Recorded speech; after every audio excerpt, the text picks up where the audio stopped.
Eagles fans everywhere, this is for you. He's at the 20. They should stop this one. Dr.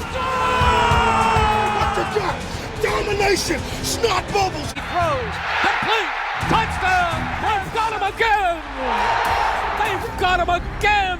Sack Crumpler, what a throw, what a hit, what a catch. Defense is just way too much for the count. It's caught by Alshon Jeffrey for a touchdown. He pushes, touchdown. Jalen Hood, touchdown. A.J. Brown, a run. He's going to score. It's a touchdown by Nick Foles. The train is in the end zone. Touchdown. Torrey Smith in for the touchdown is Jeffrey in. Touchdown. Jalen Hurts. So things have officially shaken up for the NFC East, especially for the Eagles, but more for the Cry Girls when they just traded Michael Parsons to the Cheeseheads, the Green Bay Packers. All three-time Pro Bowl defensive tackle Kenny Clark was traded to the Cowboys for Michael Parsons. Parsons agreed to a 4-year, $188 million contract with Green Bay, according to multiple reports.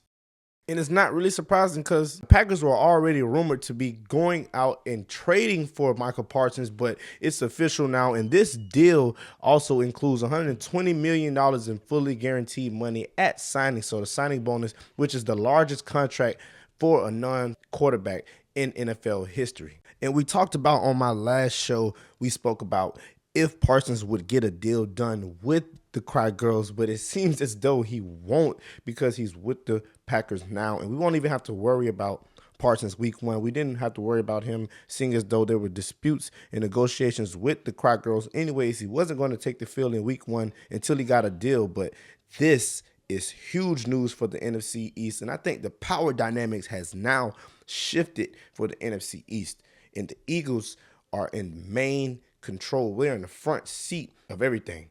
And I know it's a lot of Packer fans who think the power dynamic has now shifted in the NFC in itself, but I don't think so. I think this has more to do with the Cowboys because the Cowboys gave up a dominant player like Michael Parsons, someone you don't just trade to another team, especially in his rookie contract. This guy is like 26, 12 sacks in the last, I don't know how many years, the highest pressure rate on quarterbacks in the league. I mean, what else can you ask for out of a dominant pass rusher like Michael Parsons? He doesn't show up much in the stretch of most regular seasons, but it still doesn't have a knock on the overall performance that Micah has put up and the production that he's put out since he's became a Dallas Cry Girl. But either way it goes, he's now a cheesehead.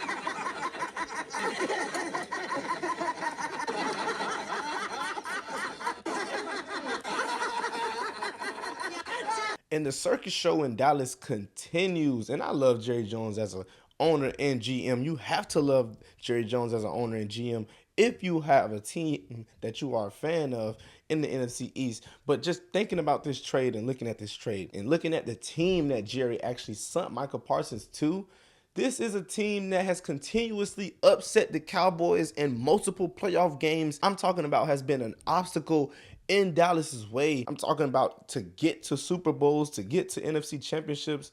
Well, not to get to Super Bowls because they haven't been to an NFC championship game in 30 years, but you get my drift. This is a team that has continuously upset the Cowboys, and Dallas just sent their best player to their defensive line. Bonkers. Are you stupid or something? Mama says stupid is as stupid does. And us NFC East fans, I mean, really just the Eagles fans and Commanders fans, because the Giants can't laugh at anyone. We still are on y'all's ass about what y'all did with Saquon last year. Don't say a word. But back to Dallas. When you think about this trade also, what's even more funnier is that these guys have to see each other in the next month. The Packers will be going into AT&T Stadium to put down the foot. I mean, I think they're going to put foot, BTA, belt to ass. They're going to rain down vengeance. I mean, it's going to come down on Dallas in AT&T Stadium. That's going to be a game to watch at 8:20, September 28th, 8:20 p.m. Please book that. I can't wait to see that. Now, the Eagles went and added 3 more players to their practice squad. Audric Estime, the running back from the Broncos, Javon Baker, wide receiver from the Patriots, and Ambry Thomas. That's an interesting pickup. Cornerback from 49ers. None of these guys have really shined in the last few years, but it's going to be interesting to see how he does with these guys on the practice squad, how he moves the numbers around for these guys. Very intriguing. Now, some more great news from the Birds facility as Jacorian Bennett was seen on the field with a new number. Guess what? 41. And Darius Cooper has switched his number as we all have been hoping for. I actually wanted him to keep 41, seeing as though that's the number he made it on the roster with. But either way it goes, he's number 80 now. And we also got some more news. A.J. Brown and John Mechie was seen warming up. Jacorian Bennett was sporting his new number, 41. Man, the vibes in Philly are just vibing. And we are only 7 more days away from beating these Cry Girls down, dropping the banner and then dropping 40 on their head. Now, the Eagles' new center, Willie Lampkin, was seen at practice with a brace on his knee. Nothing to be worried about, but he was seen practicing, which is a good sign. And speaking of signs, the Eagles re-signed Britton Covey. Welcome back to the team. And I can't wait to see what role Britton's going to play this time. Maybe back at kick returner, seeing as though Avery Williams didn't pan out in training camp, but we'll see. Britton Covey did lead the league in the yards on kick returns, so hey, hopefully we can get some of that back on special teams. Now, the more interesting signing yesterday to the Eagles practice squad was veteran safety Marcus Epps, who was a former Eagle in 2024 but got released in February. But I don't know what this is. Maybe it's a depth piece. Maybe this is a piece that can fill in for Tristan McCullum, seeing as though he didn't really pan out too well.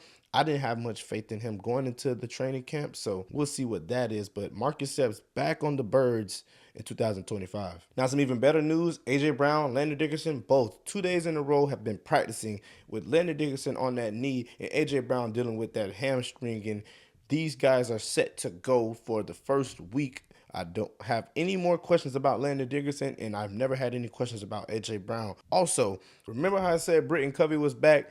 Yeah, I forgot to let you know he was also sporting a whole new number, wearing number 85, and this is going to be a big year for Britton Covey. Just had to put that in there because we're big on jersey numbers over here on Eaglecentric.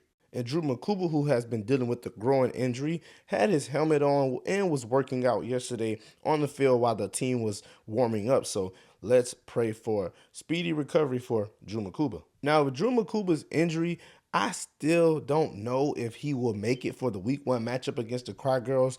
The way it's looking, maybe not. Similar to Cooper DeJean last season, he might miss that first game, hopefully. But like I said, we can pray for that speedy recovery, and he'll be back for week 2 against the Chiefs and ready to go. Now, Tanner McKee is also one who probably won't be on the field for week 1, seeing as though he was wearing a splint on his right hand, not taking reps with the football, and Sam Howell was number 2 behind Jalen, so that's probably something that they're getting ready for, a lineup that they will be preparing for week 1 against the Cry Girls at the link. Now, that first half of the video was just a quick summary of what was going on yesterday, some of the practice squad signings and the moves that Howie made, which in a vacuum wasn't as crazy, but there's been a flurry of moves made today to the Birds' 53-man roster right before the NFL's roster deadline, and it was quite the whirlwind trying to keep up with Howie and all of the shuffling. And we're going to dive right into it, and I just told you earlier that Willie Lampkin's injury wasn't much to worry about, and it really isn't in terms of just time, but that's depending on how you look at it, I guess, because Willie Lampkin was placed on IR, and yesterday I thought he would be placed on IR DFR, which means injury reserve designated for return, because Lampkin was dealing with an injury prior to being signed to the Birds practice squad, and if the injury was very serious, then the Birds wouldn't have been able to get him. So that thought went away, and I, along with everyone else, was just a little confused. But after reports came out and it was finalized, and after talking to a few people, Lampkin was officially placed on IR. But I do think he'll be back sooner than later, maybe like week 4, possibly week 5. And speaking of week 5, we're going to have to keep an eye on, a very close eye on that PUP list, because Nakobe Dean would be eligible to return week 5 versus the Broncos via his IG story. And this would be huge if we can get all of our linebackers back in the room. Jeremiah Trotter, Zach Bond, the rookie Jahad Campbell, including Smile Munden. That'll be huge. And this defense is just getting healthier and healthier as far as our linebacker room. If only we can get our secondary the same way. But nevertheless, Nakobe Dean will be back week 5. Hopefully, prayers up that he'll be back on the field with the Birds in that linebacker room. Let's go. We're cooking up a lot of great things over here at Eaglecentric, and we want you to be a part of it. So be sure to like, comment, subscribe, share, give your love contributions, and we'll give ours back. Thanks for watching. Once again, be blessed. Go Birds.